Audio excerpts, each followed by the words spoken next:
வணக்கம். Global machine farm equipments Pondicherry இருக்கும். இப்போ பார்த்தீங்கன்னா நம்ம பால் கறக்க மிஷின் பார்க்குறோம். பால் கறக்க மிஷினில் பார்த்தீங்கன்னா இப்போ வந்து ட்ராலி மில்கிங் மிஷின் சொல்லுவோம். ஸோ இந்த ட்ராலி மில்கிங் மிஷினில் என்னங்க ஸ்பெஷல், என்ன உங்களுக்கு ஸ்பெஷலாக இருக்குது அப்படின்னு நிறைய பேர் கேட்குறாங்க. ஸோ அதை பற்றி நம்ம இப்போ வந்து ஒன்று ஒன்றா பார்க்க போகிறோம். இது பார்த்தீங்கன்னா உங்களுக்கு வந்து trolley milking machine single cluster சொல்லுவோம். ஒரே டைத்தில் ஒரு மாடு கறக்கிறது வித்து 1 மணி நேரத்துக்கு 12 மாடு கறந்துக்கலாங்க இந்த மிஷினில். இந்த மிஷின் பார்த்தீங்கன்னா என்ன ஸ்பெஷல்னா, இது கண்டினியூவாக நீங்கள் வந்து 5 ஹவர்ஸ் கூட ஓட்டிக்கலாம். இந்த மிஷின் உங்களுக்கு தொடர்ந்து நீங்கள் 5 மணி நேரம் கூட ஓட்டிக்கலாம். இதோட மோட்டர் பவர் பார்த்தீங்கன்னா அந்தமாரி கெப்பாசிட்டி உள்ளது. இது வந்து உங்களுக்கு எந்த கம்ப்ளைண்ட்டும் வராது. ஒரு டோட்டலாக இம்போர்ட்டட் மிஷின் பார்த்தீங்கன்னா இப்படி தான் இருக்கும் உங்களுக்கு. சரிங்களா, இம்போர்ட்டட் மிஷின் இப்படி தான் இருக்கும் உங்களுக்கு. இப்போ பார்த்தீங்கன்னா கேன் பார்த்தீங்கன்னா உங்களுக்கு பியூர் 304 SS கேன் சொல்லுவோம். இது பார்த்தீங்கன்னா 30 லிட்டர் கேனோட கொள்ளளவு மட்டுமே. கேனோட கொள்ளளவு 30 பார்த்தீங்கன்னா மேலே வந்து டிரான்ஸ்பரண்ட் லிட்டெலாம் வந்துடும் உங்களுக்கு. இது பார்த்தீங்கன்னா பல்செட் வந்து டிரான்ஸ்பரண்ட் பல்செட் சொல்லுவோம். 004ன்னு சொல்லுவோம். டைனாமேட்டிக் பல்செட்டு சொல்லுவோம். கம்ப்ளைண்ட்டுங்கிறது உங்களுக்கு அவ்வளோ சீக்கிரம் வராது. எல்லாமே டிரான்ஸ்பரண்டாக பார்த்துக்கலாம். பல்செட் எப்படி இயங்குது என்ன எதுன்னு பார்ப்பாங்க. இந்த 60-40 மேக்ஸிமம் எல்லாமே இந்த 60-40 61 எல்லாமே தெரியும். 60-40 பல்செட் சொல்லுவாங்க. ஒவ்வொரு பல்செட்டுக்கு ஒவ்வொரு நேம் இருக்குது. ஸோ இந்த பல்செட்டு பார்த்தீங்கன்னா டைனாமேட்டிக் பல்செட் சொல்லுவோம். இது பார்த்திங்கன்னா டிரான்ஸ்பரண்ட் பல்செட்டு. உங்களுக்கு கம்ப்ளைண்ட்டுங்க சுத்தமாக உங்களுக்கு வராது. இந்த மிஷின்லேயே மெயினாக இருக்கக்கூடிய பார்த்திங்கன்னா பல்செட்டு தான். பல்செட்டு இந்த காம்ப்ளமெண்டர் கிளப்பரு ப்ளஸ் மோட்டார் பம்பு இந்த மாதிரி உங்களுக்கு எல்லாமே வரும் உங்களுக்கு. இது பார்த்திங்கன்னா மோனோபிளாக் டைப்பில் வரும். மோட்டார் பம்பு அப்படிங்கிறது உங்களுக்கு மோனோபிளாக் டைப்பில் வரும். இது பார்த்திங்கன்னா இம்போர்ட்டட் மில்கிங் மிஷின் வந்தாலே அது வந்து மோனோபிளாக் டைப்பில் தான் வரும். ப்ளஸ் உங்களுக்கு ட்ராலி டைப்பில் வந்துடும் உங்களுக்கு. இந்த மிஷின் எல்லாமே ட்ராலி. இது சிங்கிள் பேக்கெட் ட்ராலி சொல்லுவோம். இதில் டபுள் கிளஸ்டர்னால் டபுள் கிளஸ்டர் ட்ராலி வந்துடும். ஒரே நேரத்தில் 2 மாடு கறக்கிற மாதிரி வந்துடும். அட் அ டைத்தில் 2 மாடு கறக்கிற மாதிரி. கேனோட கொள்ளவும் பார்த்திங்கன்னா உங்களுக்கு கிட்டத்தட்ட 50 லிட்டர் ஒன்றும். டைனாமேட்டிக் பல்செட் 2 பல்செட் வந்துடும். மோட்டர் பம்பு காமனாக வந்துடும். இதெல்லாம் பார்த்திங்கன்னா இது வந்து பால் கறக்கிற மிஷினில் ஸ்பெஷலாக உள்ளது. சரிங்க, இம்போர்ட்டட் மிஷினுக்கும் அசம்பிள் மிஷினுக்கும் நிறைய டிஃப்ரெண்ட் இருக்குது. நிறைய வேரிகேஷன் வரும். நிறைய டிஃப்ரெண்ட் நிறைய வரும். இதெல்லாம் அசம்பிள் மிஷின், இதெல்லாம் டோட்டல் இம்போர்ட், இதெல்லாம் ஃபுட் கிரேடு. உங்களுக்கு உங்கள் கம்ப்ளைண்ட்டுங்கிறது மோஸ்ட்லி உங்களுக்கு 99% வராது. உங்களுக்கு கம்ப்ளைண்ட்டுங்கிறது இந்த மிஷினுங்கிறது சுத்தமாக இதில் வராது. ஓகேங்களா, இது பார்த்தீங்கன்னா உங்களுக்கு மோட்டார் பம்பு, வேக்கம் டேங்கு இது எல்லாமே வந்துடும் உங்களுக்கு.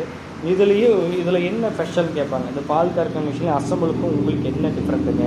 நிறைய டிஃப்ரெண்ட், நிறைய குவாலிட்டி, நிறைய ரேட் சொல்கிறாங்க. இந்த மிஷின் ஏன் இந்தியாவில் பண்ண முடியாதா அப்படிங்கும்போது இந்தியாவில் பண்ண முடியும். பட் இதோட குவாலிட்டியில் கொடுக்க முடியாது. இதோட குவாலிட்டிலையும் இதோட தரத்தையும் கொடுக்க முடியும். ஏன்னா இதோட குவாலிட்டியில் கொடுக்க கிட்டத்தட்ட பார்த்தீங்கன்னா ரேட் வைஸ் ஹையாக வந்துடும். அப்போ வந்து இங்கே வந்து இந்தியாவில் பார்த்திங்கன்னா அசம்பிள் தான், அதாவது லோக்கல் நான் ஃபுட் கிரேடு அந்த மாதிரி லோக்கல் போட்டு அசம்பிள் பண்ணி தான் கொடுக்குறாங்க. பார்த்திங்கன்னா கிட்டத்தட்ட ரேட்டு டிஃப்ரெண்ட் வரும். நிறைய டிஃப்ரெண்ட் வரும். கஸ்டமர் நிறைய இருக்குது. நான் அங்கே விசாரிச்சு இங்கே விசாரிச்சு அவங்க நிறைய டிஃப்ரெண்ட் சொல்கிறாங்க. அவங்கக்கிட்ட நிறைய டிஃப்ரெண்ட் வருது. என்ன ரீசன்னா, நம்மளும் டோட்டல் இம்போர்ட்டட் மிஷின் வந்து குவாலிட்டியாக வந்துடும். எல்லாமே குவாலிட்டி தான். எதுவுமே வந்து நான் ஃபுட் கிரேடு எல்லாமே குவாலிட்டி தான் மிஷின் வந்துடும். அசம்பிளுங்கும் போது எல்லாமே நான் ஃபுட் கிரேடு குவாலிட்டி வைஸ் எல்லாமே கம்மியாகும். ஸோ அந்தமாரி டிஃப்ரெண்ட் வரும்போது நிறைய உங்களுக்கு மாற்றங்கள் வரும். அதான் நீங்கள் பார்த்தீங்கன்னா நீங்கள் வந்து 1க்கு 2 கம்பெனி போய் நல்லா பார்த்தா தான் உங்களுக்கு அதோட நுணுக்கங்கள் தெரியும். அதாவது ஒவ்வொரு கம்பெனியில் ஒவ்வொரு டிஃப்ரெண்ட்டில் ஃபோனில் சொல்லுவாங்க. இதை இப்போ பார்த்தீங்கன்னா எல்லாருமே எல்லா விதமாக சொல்லுவாங்க. எங்களோட மிஷின் சிறந்த மிஷின் இது அப்படி சொல்லுவாங்க. அதை வந்து நம்ம வந்து இது வந்து ஆய்வு செய்யணும். நம்ம நேரில் பார்த்துட்டு மிஷினோட எந்த மாதிரி குவாலிட்டி இருக்குது, எப்படி இருக்குது, இவங்க எப்படி பண்ணுறாங்க, எங்கேருந்து இம்போர்ட் பண்ணுறாங்க, எந்த மாதிரி குவாலிட்டியாக கொடுக்குறாங்க அப்படின்னு நம்ம நேரில் பார்த்தா மட்டும் தெரியும். ஃபோனுலேயோ வீடியோலாம் பார்த்தா ஒன்றுமே தெரியாது உங்களுக்கு. நிறைய பேர் கேட்கக்கூடிய கேள்வி என்னென்னா, உங்கள்கிட்ட எந்த அளவுக்கு விலை கம்மியாக இருக்குதுன்னு கேட்குறாங்க. விலை எந்த அளவுக்கு கம்மியாகுதோ அந்த அளவுக்கு தரம் கம்மியாகும்.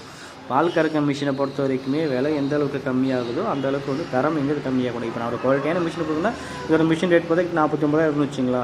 இந்த மிஷின் நான் கொடுக்கும்போது உங்களுக்கு நான் இதில் நான் எப்படி வந்து உங்களுக்கு வந்து ப்ரைஸை கம்மி பண்ணணும். ப்ரைஸை கம்மி பண்ணால் உங்களுக்கு குவாலிட்டியாக தான் கம்மி பண்ண முடியும். குவாலிட்டி எந்த மாதிரி கம்மி பண்ணால் உங்களுக்கு வந்து இந்த மாதிரி இந்த லைனரு அந்த பல்செட்ரு அந்த மாதிரி மோட்டார் பம்பு அந்த மாதிரி தான் அசம்பிளை மாற்றினா மட்டும் தான் கொடுக்க முடியும். அந்த மாதிரி அசம்பிள் மாற்றி உங்களுக்கு கொடுத்தா உங்களுக்கு பார்த்தீங்கன்னா ரேட் வைஸ் உங்களுக்கு வந்து 10,000 15,000 கம்மியாகும். ஸோ இதோட பர்ஃபார்மன்ஸ் வருமானு கேட்டால் 100% வராது. ஏன்னா இதோட குவாலிட்டி இதோட தன்மைங்கிறது வேறு, அதோட குவாலிட்டி அதோட தன்மைங்கிறது வேறு.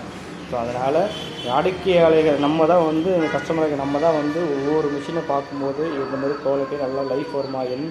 நீங்கள் எந்த மிஷின் எடுத்தாலுமே எடுத்தோடையே பார்த்தீங்கன்னா உங்களுக்கு வந்து ஒரு 3 மாதத்துக்கு எந்த கம்ப்ளைண்ட்டும் வராது. ஆஃப்டர் நீங்கள் 3 மந்த்ஸுக்கு அப்புறம் நீங்கள் சந்திக்கக்கூடிய கம்ப்ளைண்ட் தான் பால் கறக்க மிஷினில் பெரிய ஒரு சவாலாக தான் இருக்கும். ஸோ அந்த 3 மாதம் வரைக்கும் நம்ம என்ன நினச்சிக்கோம், அப்போ பால் கறக்கும் மிஷின் வாங்குகிறோம், ஓகே நல்லா ஓடுது அப்படின்ட்டு நம்ம ஒன்றுங்கிறது 10 பேர் சொல்லுவோம், வருவோம். 3 மாதத்துக்கு அப்புறம் ஐயோ இந்த மிஷின் எடுத்தோம் பெரிய தலைவலியாக இருக்குது, அந்த மாதிரி நிறைய கஸ்டமர் நிறைய பேர் எங்கள் கம்பெனியில் வராங்க, நான் அங்கே இருக்கிற ஏமாந்து வாங்கிட்டோம் போயிட்டோம் அப்படின்னு சொல்லுவாங்க. ஸோ அந்தமாரிலாம் நீங்கள் பண்ண வேணாங்கிறதுக்காக தான் இந்த வீடியோலாம் அனுப்புகிறோம். ஒரு இம்போர்ட்டட் மிஷின், ஒரு குவாலிட்டியான மிஷின் இந்தமாரி தான் வரும் அப்படிங்கிறது காட்டுறதுக்காக தான் இந்த மிஷின்லாம். இதெல்லாம் பார்த்தீங்கன்னா பிக்சர் டைப் மேக்கிங் மிஷின் சொல்லுவோம். ஸ்டாண்டர்டாக ஒரு ரெட்டர் மிஷினை வச்சுட்டு பிவிசி பைப் லைன் மூலயமா பண்ணக்கூடிய மிஷின் இது. உங்களுக்கு பார்த்தீங்கன்னா எல்லாமே இப்படி தான் இருக்கும். உங்களுக்கு இம்போர்ட்டட் மிஷின் அப்படி தான் வரும் உங்களுக்கு. இது வந்து ட்ராலி, ஒரே டைப்பில் 2 மாடு கறக்கிறது, அட்டை டைப்பில் 2 மாடு கறக்கிறது, ட்ராலி டைப் கழிச்சு போய்க்கலாம் உங்களுக்கு. மூவபிள் மிஷின் உங்களுக்கு இந்த மாதிரி வரும். அதாவது நம்ம கஸ்டமர் வந்து என்ன பண்ணுறாங்கன்னா, நம்ம என்ன பண்ணணும்னா ஒரு பால் கறக்கும் மிஷின் நல்லா தரமான மிஷின் இருக்கா அப்படின்னு கேட்குறது யாருமே கிடையாது. எந்த அளவுக்கு விலை கம்மியாக இருக்கும் அப்படிங்கிறது, விலை கம்மியாக என்ன நம்ம கேட்கக்கூடிய கேள்வி எந்த அளவுக்கு வருதோ அந்த அளவுக்கு பார்த்தீங்கன்னா அதுதான் நான் பார்க்கணும். நம்ம எந்த அளவுக்கு ப்ரைஸ் கம்மியாக கேட்குறோமோ அந்த அளவுக்கு ப்ரைஸ் வந்து குவாலிட்டி கம்மி பண்ணி தான் கொடுக்க முடியும். குவாலிட்டி கம்மி பண்ண என்ன ஆகும், அவங்களுக்கு வந்து ப்ரைஸ் கம்மியாகும். ஸோ வந்து குவாலிட்டியான மிஷினை வந்து நம்ம ப்ரைஸ் கம்மி பண்ண கொடுக்க முடியும்னா கொடுக்க முடியும். இந்தமாரி குவாலிட்டியான மிஷினை எனக்கு வந்து அந்த ரேட்டு கொடுங்கன்னு கேட்டால் எல்லாருமே கொடுக்க முடியாது. அதுதான் விஷயங்கள். நம்ம கேட்கக்கூடிய கேள்வியும் இந்த உங்கள்கிட்ட எந்த மாதிரி குவாலிட்டியான மிஷின் இருக்குது, எந்த மாதிரி இருக்குது, எந்த கண்ட்ரிலேருந்து நீங்கள் இம்போர்ட் பண்ணுறீங்க, எந்த மாதிரி குவாலிட்டி அப்படின்னு கேட்டாலே பாதி பேருக்கு உண்மைத்தன்மை தெரியும். அந்த உண்மைத்தன்மை தெரியாமல் இருக்கிறனால தான் நிறைய பேர் நிறைய விதமாக ஏமாந்துட்டுருக்கோம். ஒரு வகையில் ஏமாந்துட்டுருக்கோம். அது ஏமாறாமல் இருக்கணும்னா நீங்கள் வந்து 1க்கு 2 இடம் பார்த்துட்டு நல்ல மிஷின், நல்ல கம்பெனி எந்த மாதிரி இம்போர்ட் பண்ணுறாங்க, நல்ல குவாலிட்டியான மிஷின் அப்படின்னு சர்வீஸ்னால் ஃபீட்பேக்லாம் எப்படி இருக்குது அப்படின்னு நீங்கள் பார்த்துட்டு தெரிஞ்சால் மட்டும்தான் பால் கறக்க மிஷினில் லைஃப் லாங் உங்களுக்கு வந்து கம்பெனிலாம் ஓடும். நம்மளும் ஜெயிக்க முடியும், பண்ணையாளர் நம்மளும் ஜெயிக்க முடியும். இல்லைனா வந்து நிறைய இடத்துல கிடைக்கிறது பால் கறக்க மிஷின் வாங்கினா 2 மாதம் தான் ஓடிச்சு, 3 மாதம் தான் ஓடிச்சு, மிஷின் சரியில்லை அப்படின்னு ஒரே வார்த்தை சொல்லிடுவாங்க. அவங்க எந்தமாரி குவாலிட்டியான மிஷின் வாங்கினாங்க, எந்தமாரி லோ குவாலிட்டி மிஷின் வாங்கணும்னு சொல்ல மாட்டாங்க. ஒரே வார்த்தை, நான் பால் கறக்க மிஷின் வாங்கினா அது குவாலிட்டி இல்லை, தரம் இல்லை, அதனால் பால் கறக்க மிஷின் வாங்குறதே வேஸ்ட்டு அப்படின்ட்டு அந்த ஒரு ஃபீட்பேக்கு வந்து பொதுவான பால் கறக்க மிஷினுக்கு வந்துடும். அதனால் இனிமே வந்து நம்ம மிஷின் வாங்கும்போது தரமான மிஷின், தரமான குவாலிட்டியாக எந்தமாரி மிஷின் அப்படின்னு பார்த்து வாங்குறது நம்மளுடைய வாடிக்கையில் நம்மளோட பொறுப்பு தான். அதனால் மிஷின் வாங்கும்போது நம்ம வந்து நல்ல மிஷினை பார்த்து வாங்குங்க. நன்றி, வணக்கம்.